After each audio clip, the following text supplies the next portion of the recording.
রে প্রবে কি না অভাবে গদ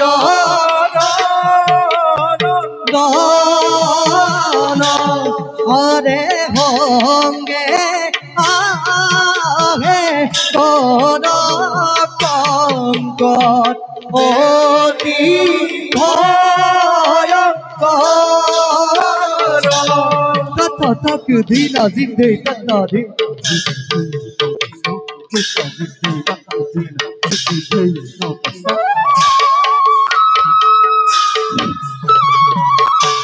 ইয়ারে হেন জানি অভাগ দে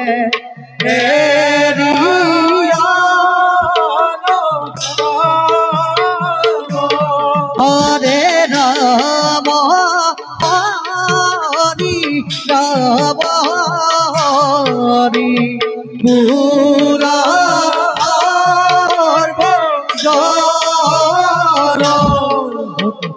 धीना जिद्धे तत्ता धीना दीदी धई तौ तक तौ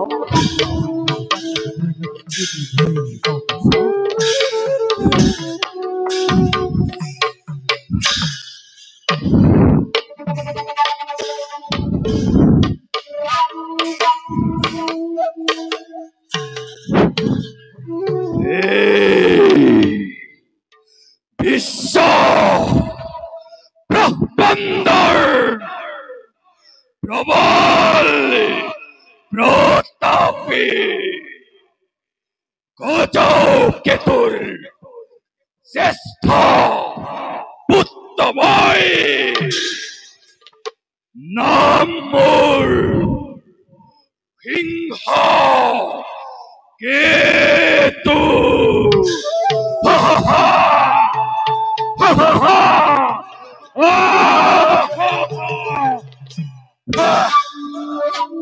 অন্তর্ময় কনিষ্ঠ পুত্র নাম মোর ইন্দ্রকেতু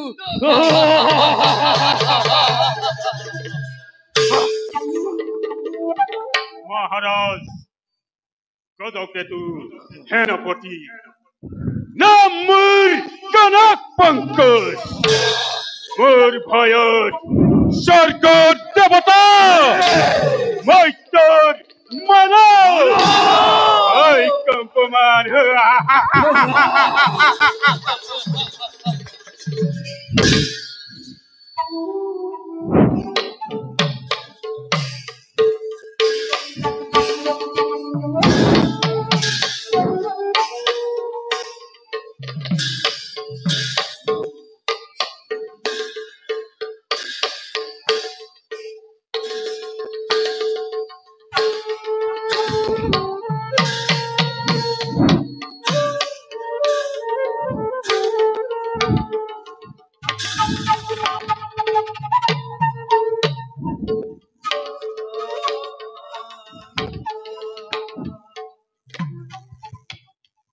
সেনাপতি কনক পঙ্কজ মহারাজ পুত্র সিংহকেতু আৰু ইন্দ্ৰকেতু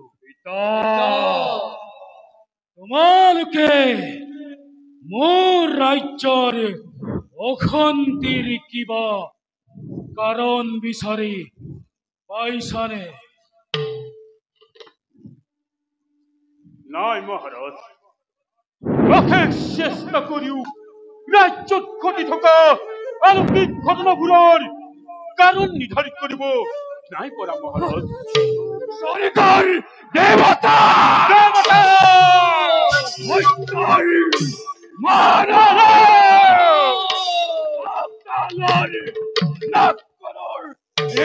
শক্তি নাই যাৰ ফলতে আমাৰ ৰাজ্য অবিৰত ভাবে অঘটন ঘটিব লাগিছে আমি সৈন্য সকলক লগত লৈ ৰাজ্যৰ চৌদিশে ঘূৰিও একো নিৰ্ধাৰণ কৰিব নোৱাৰিলো পিতা আৰু তুমি ইন্দ্ৰকেতু এই ক্ষেত্ৰত ময়ো একো কৰিব পৰা নাই পিতৃদেৱ। অশান্তিৰ কাৰণ বিচাৰি যেতিয়াই যেনিয়েই যাওঁ তাতেই কেৱল নতুন নতুন অশান্তিৰ অভিজ্ঞতাহে লাভ কৰিছো। কৰবাত যদি হঠাতে লাগিছে দুই প্ৰবল মহামাৰীত হাজাৰ হাজাৰ পদৰ মৃত্যু আৰু যে কত কি ঘটনা ঘটিব লাগিছে পিতা। নোৱাৰে নোৱাৰে, কোনেও নোৱাৰে। সেনাপতিয়ে নোৱাৰে, জ্যেষ্ঠ পুত্ৰয়ো নোৱাৰে আৰু কনিষ্ঠ পুত্ৰয়ো নোৱাৰে। তেন্তে তেন্তে পাৰিব কোনে? নাই, ইয়াৰ কাৰণ মই নিজেই নিৰ্ধাৰণ কৰিম। আৰু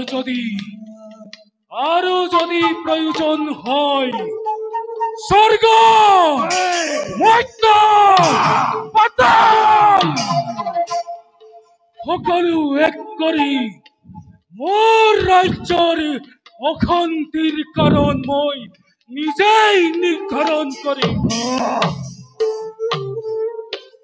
তাতকৈ এটা কাম নকৰি কিয় দেৱাদিদেৱ মহাদেৱক আৰাধনা কৰি ৰাজ্যত ঘটি থকা অলৌকিক ঘটনাবোৰৰ কাৰণ জানি লোৱাটো ভাল হ'ব মহাৰাজ। ময়ো তাকেই কওঁ পিতা। এইবাৰ যদি ত্ৰিভুৱন বিজয়ী কৰিব লগা হয় তেন্তে পিতা প্ৰথমতে সেই কাম এই সিংহকেতুৱে কৰিব পিতা। এই সময়ত এই ইন্দ্ৰকেতু নাথাকে বহি পিতা।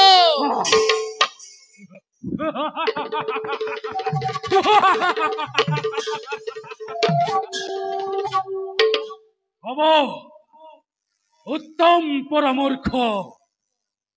মই আজিয়েই মোৰ পিতৃ দেৱাদিদেৱ মহাদেৱৰ ওচৰলৈ গৈ মোৰ ৰাজ্যৰ অশান্তিৰ কাৰণ মই জানি লম।